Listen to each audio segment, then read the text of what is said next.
Doma Sports Talk Worldwide with some news from the world of boxing. So y'all gotta know what time it is. You ain't in a rush to get concussed.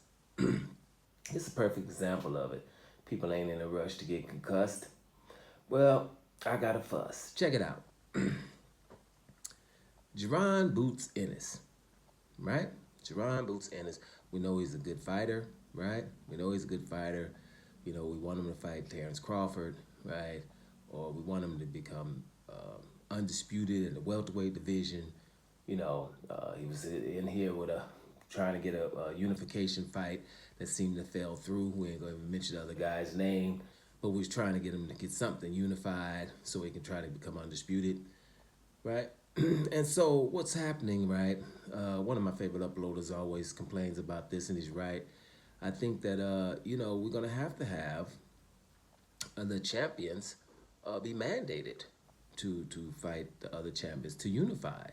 Maybe give them a year or something like that so they can unify. I think that's a good idea because what's going on is what we're doing in boxing, and it's starting to get on my damn nerves, is, we just saying, hey, this guy can get legacy and the other ones can't. They can't even get legacy because we're letting certain people just kind of hold the belts with sanctioning bodies and not doing what they're supposed to do with some fighters, and then other ones, are just sitting there and they can't really, acquire any legacy, right? And therefore, it really goes financially because you're not this and you're not that. You don't have this many belts or whatever to get yourself in a position. You don't have the notoriety, the popularity, right, or the legacy.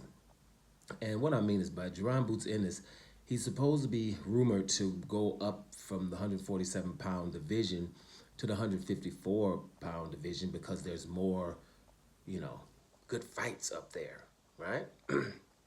Now, the 154-pound division is not even a glamour division. The welterweight division, where he is now, is a glamour division. And it's not his fault that the people won't fight him, right? That he can't get good fights or they're not big names there right now. That doesn't mean anything. I would suggest that Jerron Boots Ennis gets all the belts. Let him become undisputed. Doesn't matter who the other ones are and how big the fights are. Let him get undisputed because I think he can do it within 8 to 9 months if the fighters would fight him. And I think that they should be mandated to fight. Because if not, look, Jerron Boots Ennis goes to 154 pounds. What did he do at welterweight? Which people are going to start saying, as soon as he fights somebody that's not of color, they're going to start saying he hasn't accomplished anything, right? Trust me. And he was an email champ. This is the other one they'll pull out on you, right? Because he got the championship because, I think Crawford relinquished the belt because he's going up to try to get his legacy. But at least Crawford became undisputed first, right? Because Errol Spence fought him reluctantly, but he did, right?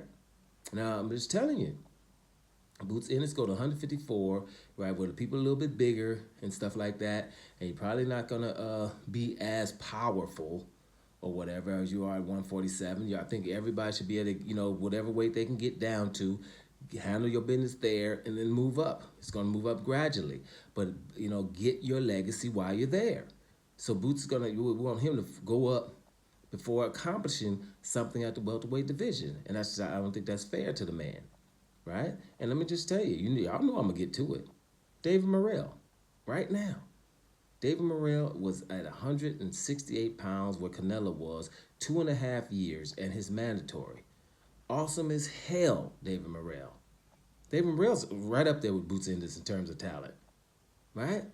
He got to go up to light heavyweight. Go up a division. Go up there. Now, you ain't all of a sudden your punching power going to be different, but you still got your qualities, right? But why I'm the champion, the WBA regular champion, which means I'm the mandatory for the WBA champion. They don't force him to fight me, then strip him. So at least before I go, I can become a real champion, right? Or I can unify with the other guy I mentioned, David Benavidez, who was the WBC champion. He doesn't get a chance to get the real belt, right? Neither one of them, because Canelo has them, and no one strips them. And then we asked Morrell and Benavidez should fight. people, and we all know it, they would have if they could have fought for undisputed. If Canelo get out the hell out the way or just fight one of them, which means if he would have fought one of them, he would have been out of the way because we would have lost to either one of them. So with Canelo's out of the way, these two guys would have fought for undisputed. And, then before they go up to the light heavyweight division, then they would have some hardware and some legacy. Right now, they go up to the other division. Now we're talking about, Dave Benavidez didn't look that good against Wojciech. To win a unanimous decision against Wojciech is good to me. Period.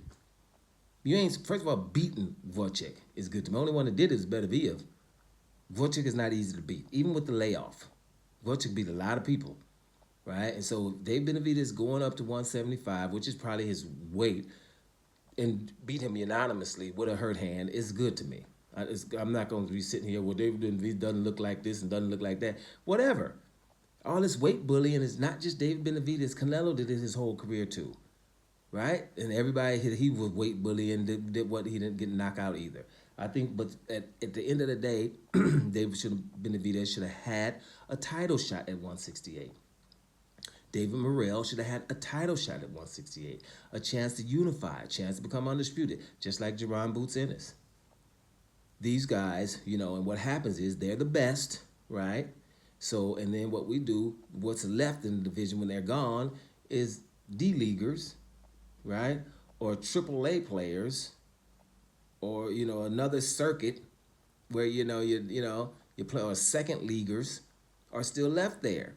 No slight to those guys, but we know they're not the upper echelon. The upper echelon got to keep leaving because we're letting one guy hold the belts in Canelo.